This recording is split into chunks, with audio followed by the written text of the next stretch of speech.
A few moments later. সেদিন ছিল বৃষ্টির রাত। রাত তখন বাজে ফুল 12টা। ঘরের ভিতরে কেউ নাই, সবাই ঘুম পড়েছে। কেবলমাত্র রুমের মধ্যে আমি একা আর আমার ফোনটা ছিল। তখন একটা ভয়ানক ভয়ানক কাজ করতেছিল। তাই ভেবে আমি ভাবলাম যে একটা ম্যাচ খেলে আসি। তো সেই কথা সেই কাজ আমি কিন্তু গেমে ঢুকে গেলাম।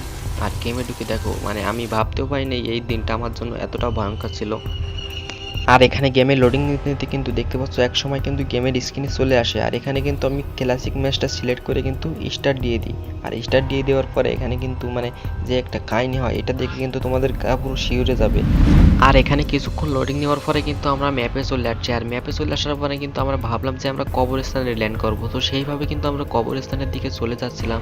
আর এখানে কিন্তু মানে পরিবেশটা খুবই মানে রাত যত গভীর ছিল তত কিন্তু ভয়ানক ভয়ানক একটা ফিল আসতেছিল। তো এরপরে যেখানে মানে এই কবরস্থানে নামার পরে যে একটা মানে কাহিনী হয় এটা সাধারণত কখনো হয় না। তো এখানে কিন্তু আমি ল্যান্ডিং করে ফেলাইছি দেখতে পাচ্ছ। সরি, এখানে কিন্তু আমি ল্যান্ডিং করতে পারিনি, সেই জন্য কিন্তু আমি এখান থেকে লঞ্চ প্যাডটা ধরি। আর লঞ্চ প্যাডটা ধরার পরে দেখতে পাচ্ছ আমরা কিন্তু এখানে মানে কবরস্থানের দিকে কিন্তু চলে যাই। আর চলে যাওয়ার পরে এখানে কিন্তু পুরোপুরিভাবে আমি ল্যান্ডিং করি। আর এখানে কিন্তু একটা কবরস্থানে আসার পরে কিন্তু রাত তখন বাজে ফুল 12টা। তখন কিন্তু একটা ভয় ভয় কাজ করতেছিল মনের ভিতরে। তো দেখো এখানে কিন্তু আমি চারপাশে দেখতেছিলাম একটা পিলারও নামে না এই জায়গায়। তো দেখো এখানে কিন্তু আমি দেখতেছি। আর সেই সময় আমার মাইকে কে যেন একটা বলতে থাকে যে ওইদিকে যাস না, ওইদিকে কিন্তু গেলে বিপদ হবে, ফিসফিস করে আমার মাইকের পাশে বলতে থাকে। তো আমি কিন্তু সেটা না শুনে কিন্তু আমি আগাতে থাকি ঘরের দিকে। আর এখানে কিন্তু ঘরের দিকে আগাতে আগাতে কিন্তু আমি দোতলার দিকে রওনা হই। দোতলার দিকে উঠতে গিয়ে দেখতে পাচ্ছ কতটা অন্ধকার, মানে একা একা, এখানে কিন্তু টিমমেটও নিয়ে আসি নাই। তো এখানে কিন্তু দেখতে পাচ্ছ আমি কিন্তু এখানে পুরাপুরি কিন্তু মানে আবার আমার মাইকে কিন্তু কে বলতেছে যে ভাই ওখানে উঠিস না, ওখানে কিন্তু উঠলে তোর বিপদ।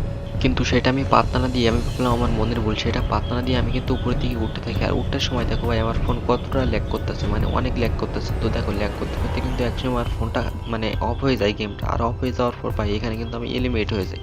আর তারপরে ফোনটা অফ হয়ে যাওয়ার পরে কিন্তু আমি আর কখনো সাহস করে গেমে ঢুকি নাই। তারপর থেকে কিন্তু আমি তার পরের দিন সকালে আরেকটা ম্যাচ স্টার্ট করে দিই। আর সেই ম্যাচে কিন্তু সেই রকমভাবে আমি কিন্তু সেই কবরস্থানে নামি। তারপরে কিন্তু যে ঘটনা হয় সেটা কিন্তু তোমরা স্ক্রিনে এবার দেখতে পাবা।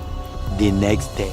আর গাইজ পরের দিন কিন্তু সেই ঠিক জায়গায় আমি কিন্তু আবার ল্যান্ডিং করে ফিরি। আর ল্যান্ডিং করার পরে দেখো এখানে কিন্তু আমি আবার চলে আসছি সেই জায়গার রহস্য দেখার জন্য। তো দেখো এখানে কিন্তু আমি যাওয়ার জন্য কিন্তু এখানে মানে দেখতেছিলাম মানে আশেপাশে কোনো পিলার আছে কিনা। পিলার থাকলে তো আমাকে আবার মানে মেরে দেবে, তখন তো আমি এই জিনিসটা ভালোভাবে দেখতে পারবো না। তো এখানে কিন্তু সামনের দিকে আমি আগাইতেছি।